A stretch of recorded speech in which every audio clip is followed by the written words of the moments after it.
make things. We use our hands, minds, and machines to build, to fix, to improve. We're known as do-it-yourselfers, home improvement fans, fix-it fanatics, inventors. At our core, though, we're all makers. So let's jump in and make something. Hi, I'm Ron Hazelton. Welcome to the show. Is there a place in your home you consider a haven? Maybe it's your kitchen, the family room, or even the bathroom.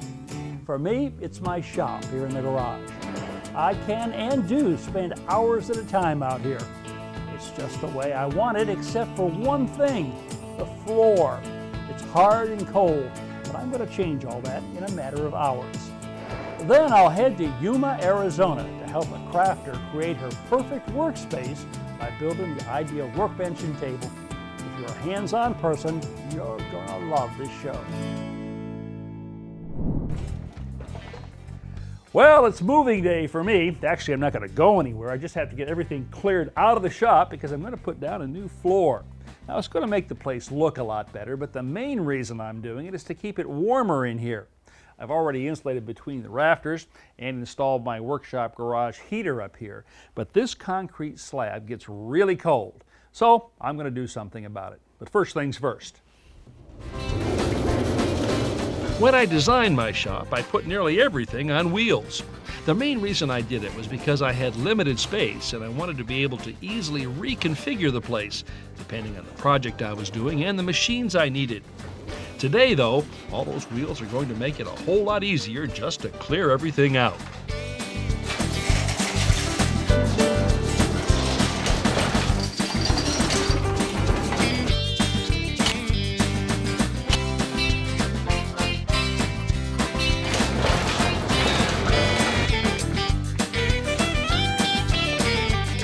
Well, I've gotten all my tools and machinery and benches out of here and swept the floor clean.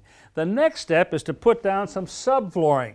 This is a product called Dry Core. It's actually an engineered wood product made up of wood chips or flakes that are compressed under a whole lot of pressure using a waterproof glue. And then on the back side is a polyethylene moisture barrier. Now, it's really important in using this product to bring it inside at least 24 hours before installation so that it can acclimate to both temperature and humidity.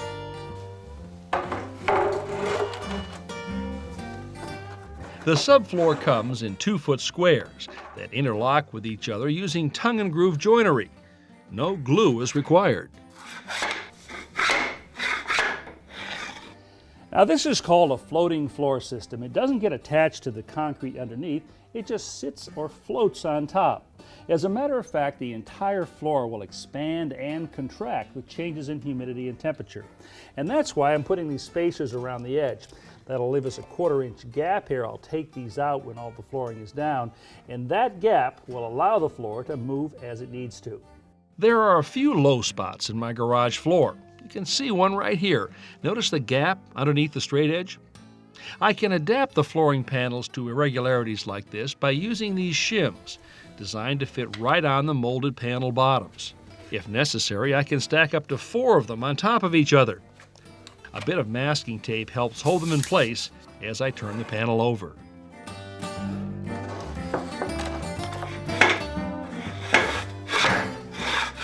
I'm at the end of the first row, and here I'll need something less than a full panel.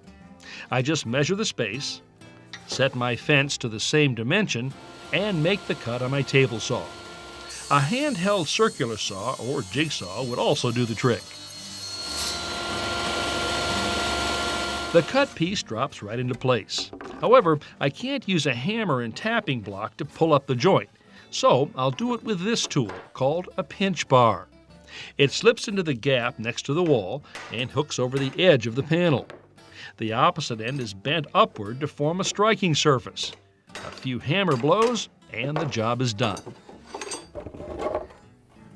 I'm about to begin the second row, and I've laid out a few panels here to make a point, and that is that I'm going to be staggering my joints. Now these joints on the first row I've outlined in blue tape so that you can see them more easily. You notice the joints in the second row are going to fall in the center of the boards on the first row. Think of it this way. This panel right here is going to lock this panel and this panel together, and when I'm all finished, I'm going to have a much more stable floor.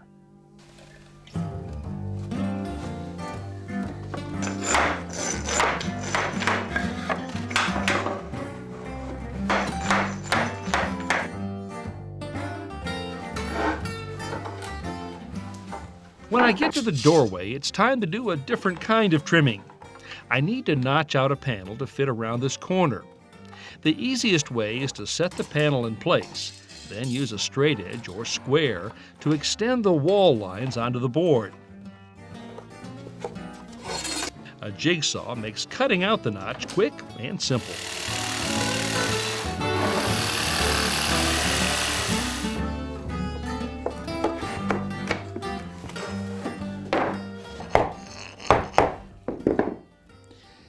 This kind of subfloor would be ideal for finishing a basement where you might already be concerned about a low ceiling.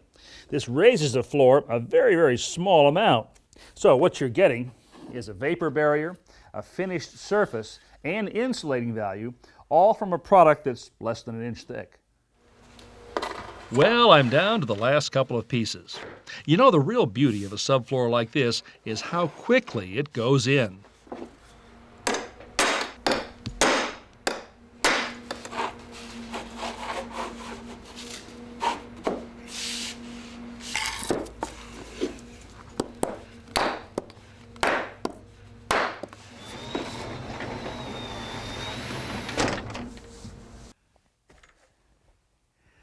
Well, it looks pretty good, doesn't it? Now this would be an ideal subfloor for wood, carpet, vinyl, or laminate. But since this is my garage and workshop, I've got something else in mind. This is called G-Floor from Better Life Technologies. It's a garage floor covering that comes in 9-foot widths and simply rolls out. It lies perfectly flat and stays put without the need for adhesive. In a couple of minutes, I transform the look and feel of the entire floor. For trimming, I use either a hook-shaped utility knife blade or a pair of scissors, cutting the floor to fit as I work my way around the edge of the room. To hold the seams tightly together, I apply double-stick carpet tape to the back of the flooring. However, I remove the protective liner from only one side because I want the tape to stick only to the covering and not to the underlayment. This leaves the floor covering free to expand and contract with changes in temperature and humidity.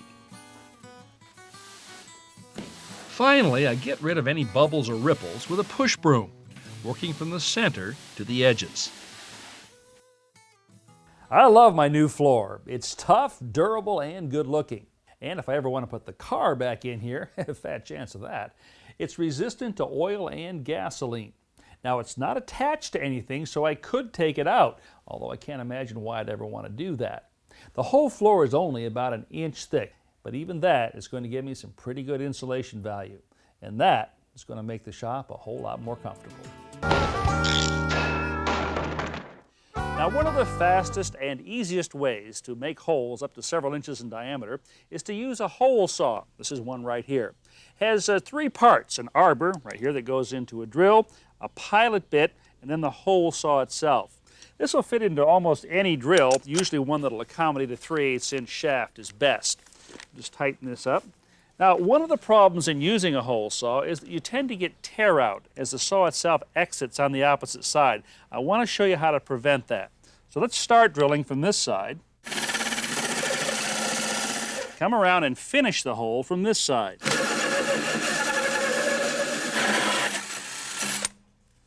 Now there you go. See what you end up with here? A clean hole on the side that you began with, and also a clean hole on the exit side. Candace has outgrown her workbench, so today the two of us are building a bigger and better craft table. Hi! How are you? Well, very good. Do you greet all strangers like this? No, just you. Oh, because you're special. Oh, thank you very much. That's very nice. I gotta tell you, it just feels like creativity is oozing out of the walls here. Look at all these great materials. So this is where you're working now? Right, right. I'm working here, and it's not very good for me because I have to get up and go get something because I don't have bins or anything to put my supplies in. So to keep it a little bit close. clean. I want it close. Probably want a little bit more work area, maybe? I'd like larger more work area with a nicer top. Our plan is to purchase 4 kitchen cabinets at the local home improvement center and use them as the base for our work table. The top we'll build from scratch. So here, grab your screwdriver. Candace's backyard provides a stunning backdrop for our project. We start by assembling the 4 cabinets following the instructions that come with them. Oh, this is pretty easy. Yeah? Isn't this clever? Yeah. I'm sure you're experienced with glue. Yes. You're someone who's at home with the tools. Yep.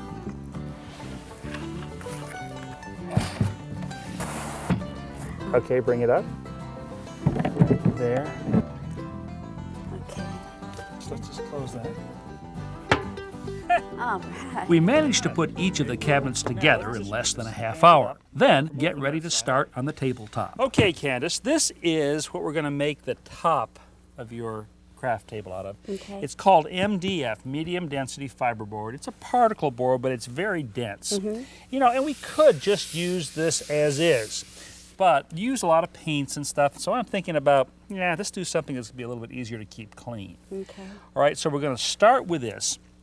Now, around the edge of this, I want to put a piece of wooden trim on. Oh, okay. So, first thing I want to do is add some strips. I've got them cut right here. These strips we're gluing along the edge will stiffen the top and help prevent sagging. They'll also create a surface to which we'll glue trim strips later on. Turn it over, put it kind of on the edge, and I want to kind of swish this back and forth a little bit. That'll distribute the glue. Oh, okay. Okay. Next, Candace uses a nail gun to secure the strips in place until the glue dries.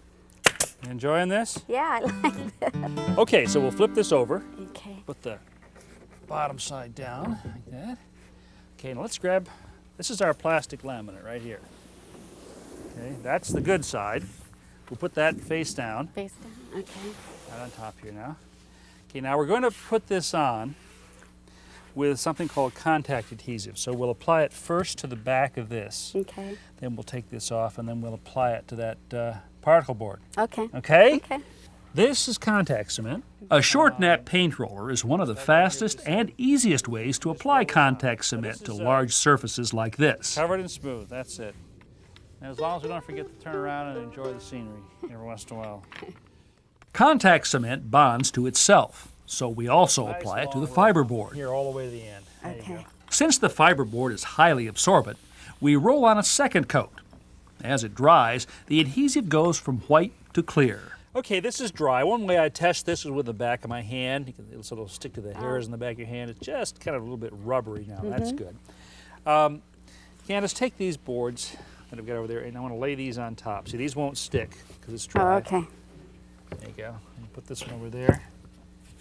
That should do it. Okay. Now, we're going to grab our high pressure laminate. Now, we're going to turn this over now. Okay. And that's the side that has the adhesive on it. We lay it right up on top of the boards. And what the boards do is they keep this from coming in contact with that particle board underneath. By keeping the two glue surfaces from touching each other, we can easily move the plastic laminate so that it's centered over the particle board. Okay. Now, when we lay this down, and those two surfaces come into contact with each other, this is stuck. Once the laminate is in position, we slide the boards out one by one and use a pressure roller to press the surfaces firmly in contact with each other. Rolling from the center to the edge forces out any air bubbles. Now we're ready to trim off the excess laminate. This is a laminate trimmer. Its sole purpose in life is to do exactly what we're going to do right now, and that is to trim off the excess plastic laminate that's overhanging. If you look right here, there's a cutting bit, like you'd see in a router, and then right here, a bearing. Now this bearing is going to roll along the edge of the MDF right Okay. here. That's going to keep us from cutting in too deeply, give us a completely flush cut. The laminate trimmer spins at very high speeds and can throw off small chips or particles, so we've put on face shields for protection. The trick to using this tool is to keep the base flat and move at a slow, even pace. You did a really nice job on this. Oh, thank Very you. nice Thank job.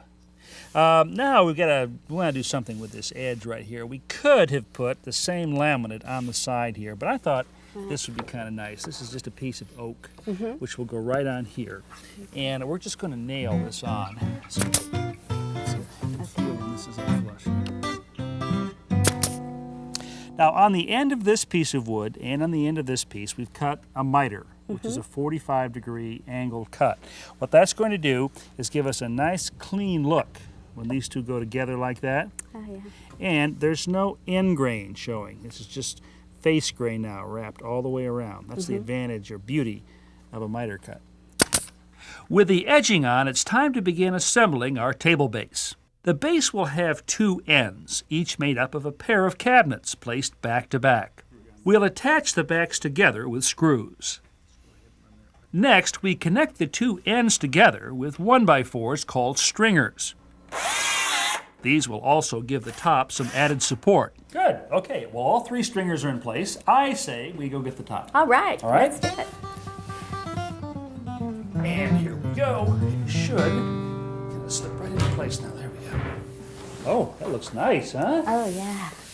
That gonna be a good height Perfect. for you? Come around here.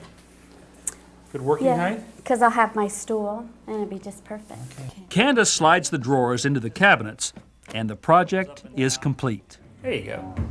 Well, you have got tons of storage space here, including this nice area under here where you can stack boxes. Oh, I love I figure it. you can probably do 12 or 15 of those big plastic boxes here. Great work spot. How do you like it? I love it. Yeah? It's better than what I thought of. Come on. It is. I love it. I like all the storage, and I like the big countertop. Customized tables like this can make any craft or hobby just that much more enjoyable by offering plenty of storage and ample workspace, whether your pastime is model airplanes, sewing, or creating Arizona mistletoe. For a real hot kiss. It's a pepper. Right. Hey, I'd like to make one of these. Okay. Now, building this craft table was fun, but putting it to use is going to be even better.